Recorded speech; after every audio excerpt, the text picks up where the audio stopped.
I think we should all be reading Player right now. Like, I've started it. It's quite good. I got recommended it by a fucking guy on TikTok. He's called, I have to look up his name. It's Ken Kaisen. Ken Kaisen? Ken Kaisen. Ken Kaisen, I think. He's pretty good, man. He recommended it because he was looking for that thing to kind of read, with Tower of God being on hiatus. And he kind of like, there's a tower in it. There's similarities. It's like an isekai power fantasy, like the plot's not exactly going to blow you away or anything like that. It's not really got that much going on when it comes to the plot. But the first thing it fucking stole at the show for me was the art. It does not look, it's a manhwa. Should probably preface that. It's a manhwa. It does not look like a manhwa. I thought that the art was quite nostalgic, honestly. I was getting a lot of like Western vibes after it, to be honest with you, or like at least something that I must have like read or watched or consumed as a child. And I remember talking to my sister about it, and she was saying it looked kind of like the Wakfu comics. Don't know about that. I didn't read the Wakfu comics growing up. That was more her thing. But maybe it is that. But like, it's just something about the art. It's everyone's kind of scrunkly and gloobity glabbity. I don't know. It's wholesome. I love it. Second thing that won me over was the actual characters.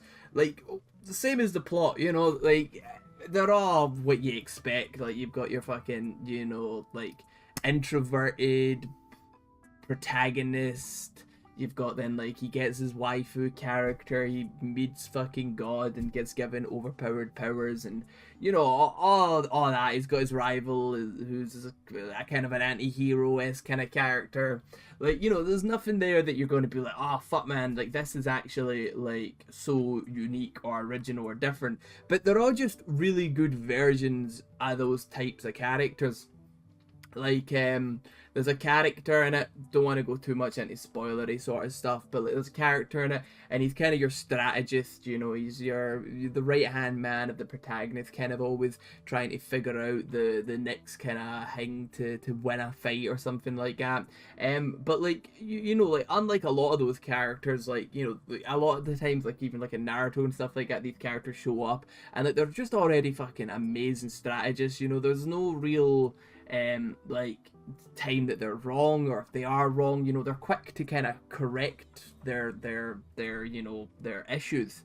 But like, this guy, like, he actually fucking loses, like, like, he actually gets stuff like horribly wrong, and then like he sits there at like the end of some fights and he's like, fuck, man, I call myself like a strategist, I'm meant to be the brains of the operation, and I have no fucking idea what's going on.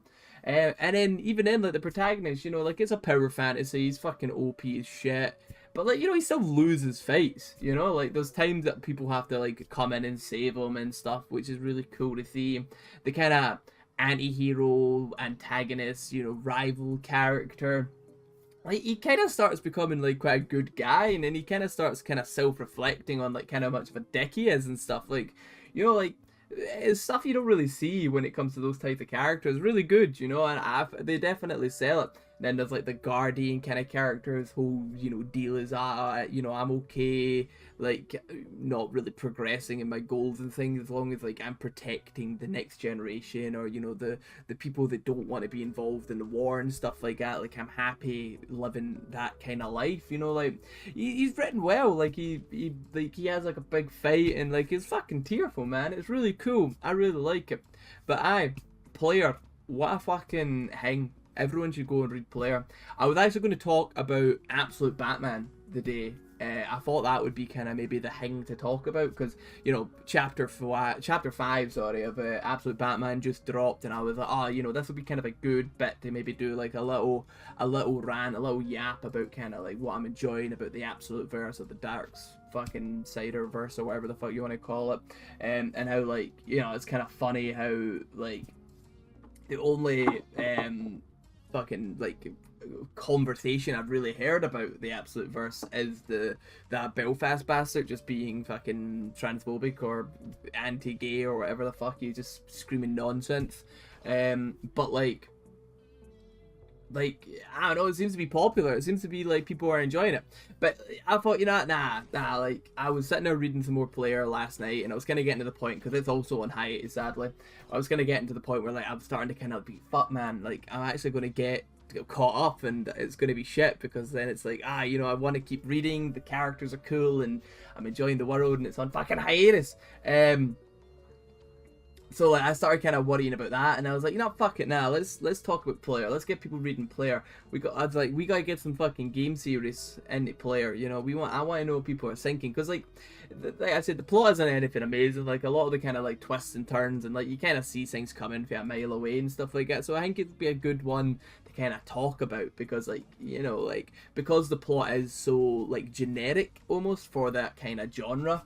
Like, you know, it's fun to kind of speculate how characters are going to react and stuff like that. I don't know. It's fun. It's goofy. I wouldn't say it's baby's first isekai, because like it does have like that kind of Tower of God and some solo leveling stuff mixed into it. And it doesn't really explain it. It just kind of expects you to be like, isekai shit. I understand, you know? So like, it's kind of good in that way as well, because like a lot of that, like there's no a chapter just sitting there being like, this is how an isekai works, you know, or like, you know, there's no like fucking training arc where you have to figure out how to fucking use his tablet or whatever the fuck, like none of that, which like I appreciate, you know, like it's very much just kind of like the fucking video game mechanics in this world, kinda, here's a fucking sword, go and kill them. Which is good, you know, like it gets straight to the action, which obviously, like, I do enjoy things that kind of go a little bit more in depth, like, you know, like I do enjoy like Slime for that and stuff like that. But like, I don't know, like sometimes it's just good to have like a streamlined story where fun characters do goofy things and the art looks fucking sexy. And you know what? This is exactly what Player is. So go and fucking read Player. I've ranted about it for fucking like 6 minutes now. It's really good. I've tried to like no talk about it too much, like plot wise and stuff, because, you know, I want people to read it. Like, you know, I could sit here and talk about how cool the kind of antagonists are, and like how there's a few different antagonists as people that seem like they're going to become bad guys later on down the line and stuff. Like, you know, there's lots of cool stuff to talk about. This is just everyone should go and read Player. It's really cool. I would recommend it. It needs more love. I don't know if it's getting slept on or not. The only guy I mentioned I've heard talking about it was that Kai Ken-san guy. Kai Kaisen. Him for, or Ken Kaisen. Fuck man. Him for TikTok. Only place I've heard anyone talking about it. But I don't know if it's just maybe I'm in the wrong circles. But it seems like it's maybe getting slept on. Couldn't you go and read it? It's banging. Would recommend. That'd be brilliant. Cheers.